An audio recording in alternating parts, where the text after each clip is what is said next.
Jak tarung sampean, gak percaya karo anake.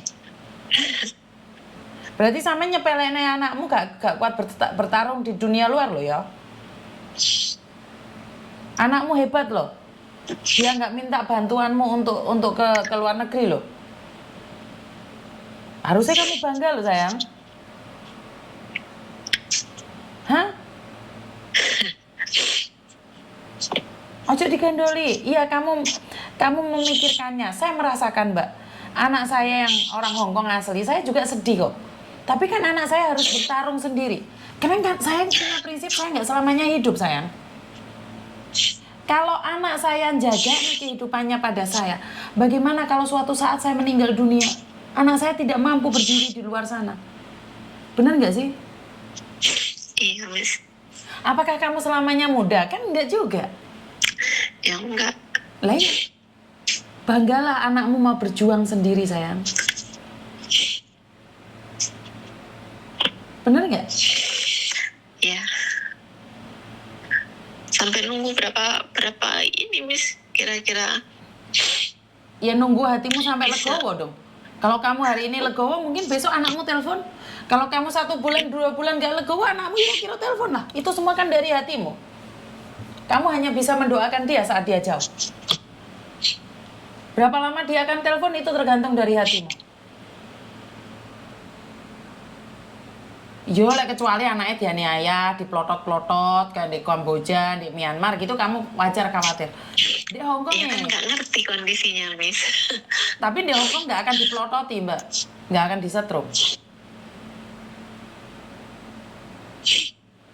Paham? Dia sudah menikah? Belum, Miss. Umurnya 23, Miss. Wah. Baru tamat SMK. Ini arek hebat ini. 2 tahun yang lalu. Lah ya anaknya kerja malah ditangisi iki piye to babonane iki? Duh.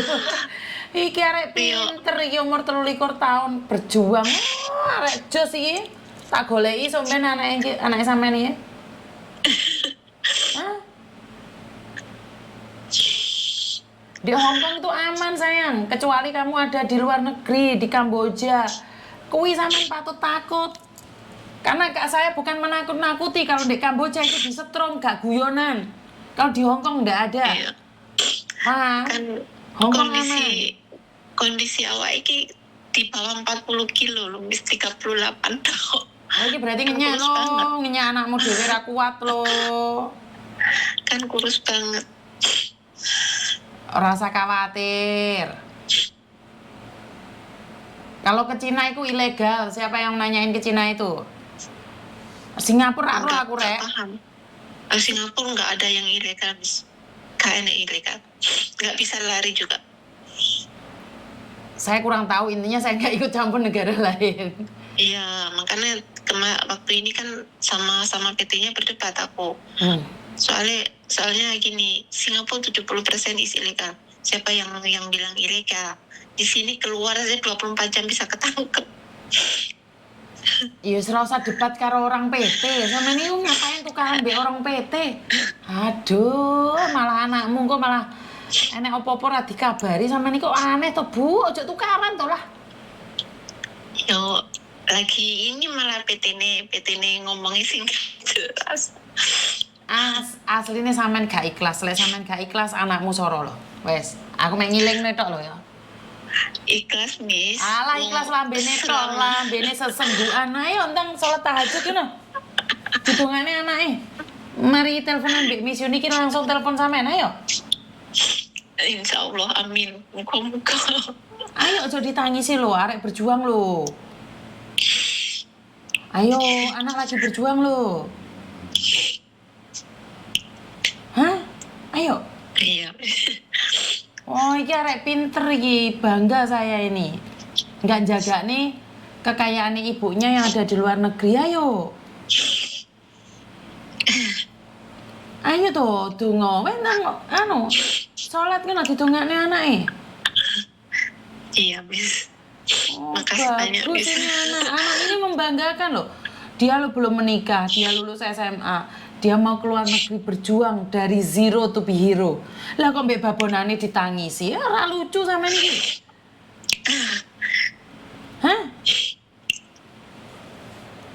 nggak ikhlas lah Miss. Yo ben Tapi ra nyatanya ikhlas ya wong sampai- anakmu dhewe yo. Sing soro Iya. ya anakmu. Ben wis tak elingne kon ikhlasne ra gelem yo wis terserah. Ya ikhlas Miss wis berangkat ya, cuman iku lah yang muka-muka cepetan ada kabar. Positive thinkingnya Positive thinking kok ndrenginging. Yes, bantu doa wes. ya, makasih banyak loh Miss. Yo, Maaf loh wes, I love mengganggu. you. Nggak apa-apa sayang, papa. Wajar ya Mbak ya, kalau seorang ibu khawatir tentang anaknya itu saya merasa sangat wajar sekali ya. Tapi apa yang bisa saya lakukan? Saya tidak bisa melakukan apapun selain memberikan bantuan doa pada anaknya ataupun pada orang tuanya. Tidak ada seorang perempuan pun yang ikhlas anak-anaknya sengsara. Nggak ada. Nggak ada seorang orang tua pun yang akan membiarkan anaknya menangis di rantau. Saya yakin tidak ada seorang ibu yang membiarkan anaknya terlunta-lunta di rantau. Bener nggak sih? Siapa yang seorang ibu di sini? Ikhlas atau tidak ikhlas membiarkan anak berjuang di negeri orang, itu sebuah pilihan. Jujur, saya tidak menginginkan anak saya sendirian di Hong Kong. Saya ingin bawa dia pulang ke Indonesia. Tapi anak saya tidak punya kelebihan di Indonesia. Dia punya kelebihan di Hong Kong. Karena itu saya mengizinkan dia bertarung dengan kehidupannya sendiri di luar negeri. Kadang saya sangat merasa sedih. Walaupun setiap hari saya bisa ngecek kamera, keadaan dia seperti apa dan bagaimana. Naluri seorang ibu saat melihat anak saya makan sendiri di depan kamera, saat dia bangun sendiri, jalan dan bekerja, naluri seorang ibu nggak ikhlas, tetap tidak ikhlas. Rasa sakit itu ada. Tapi apa yang bisa saya lakukan? Mau tidak mau, suka tidak suka, anak saya harus berjuang sendiri. Benar nggak sih? Karena saya selalu mengingatkan pada Meme dan Koko bahwa papa mama itu ada saat ini. Tapi papa mama itu bisa pergi kapanpun. Dan kalian mau tidak mau, suka tidak suka, kalian akan hidup dengan cara kalian sendiri. Mama papa hanya menemanimu saat ini, tapi suatu saat jika salah satu di antara kami dipanggil duluan, kalian harus berjuang sendiri, harus hidup sendiri. Silahkan, kalian katakan apapun. Tidak ada seorang pun yang ikhlas. Anaknya kerja jauh, anaknya jauh di rantau. Saya menyadari itu. Saya sangat, kalau sudah ngomong kayak gini, saya sangat sedih sekali bagaimana hati ibu saya membiarkan kedua anaknya merantau. Saya dan adik saya yang paling kecil. Kami berdua merantau di beda negara. Pasti ibu saya sangat khawatir. Tapi di balik kekhawatirannya dia selalu berdoa. Hingga apa yang saya capai hari ini itu adalah berkat doa ibu saya. Jadi saya selalu bilang bahwa gak ada seorang ibu yang rela, ikhlas membiarkan anaknya tersakiti dimanapun berada. Gak ada. Saya selalu mengatakan ini pada Meme. Mungkin kelihatannya ibu sangat kejam sekali. Tapi percayalah, nggak ada ibu yang akan memakan anaknya sendiri. Kecuali ibunya sudah ada putus otaknya satu. Jadi, buat kalian yang punya anak-anak di luar sana, yang sedang merantau, belum ada kabar. Saya merasakan kesedihan itu. Saya yang setiap hari bisa melihat CCTV di rumah saya, bisa lihat CCTV di kamera kantor saya, pun merasakan luka.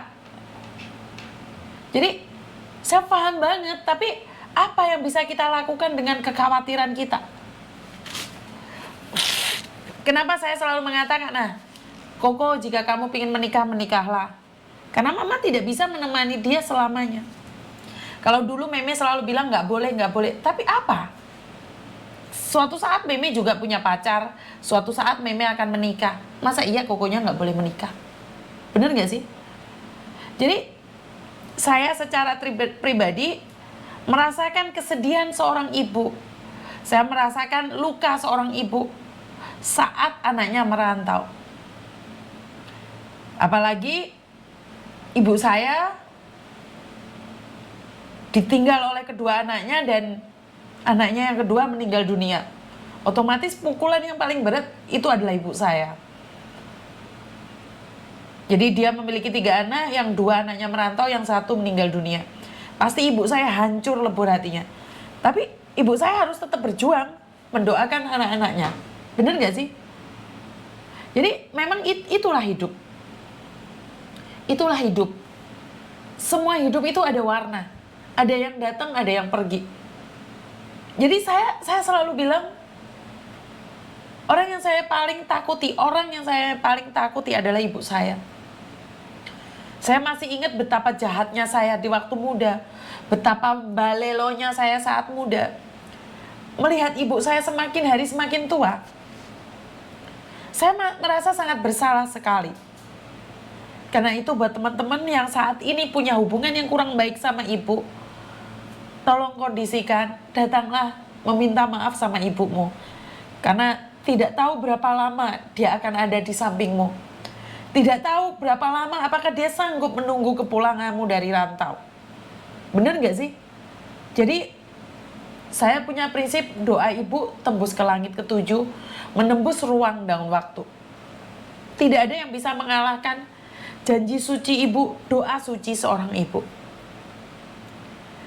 Mungkin sangat lucu sekali ya kalau saya sudah berbicara tentang sebuah kasih sayang seorang ibu. Karena saya merasa bahwa saya itu masih belum bisa menyayangi anak-anak saya seperti ibu saya menyayangi saya. Saya masih belum bisa tulus kepada anak-anak saya dibandingkan ibu saya tulus pada anak-anaknya. Halo? Halo? Halo? Jadi karena itu buat teman-teman yang saat ini lost contact sama keluarganya, yang saat ini hilang kabar dengan keluarganya, hubungilah ibumu. Jika kamu pernah gagal paham dengan ibumu, salah paham dengan ibumu, atau ibumu pernah menyakitimu, bahkan kamu dendam sama ibumu, jangan ya. Karena saya tidak ingin saat kamu tidak berkomunikasi lagi dengan ibumu, ibumu sudah gak ada peluang lagi meminta maaf padamu. Jadi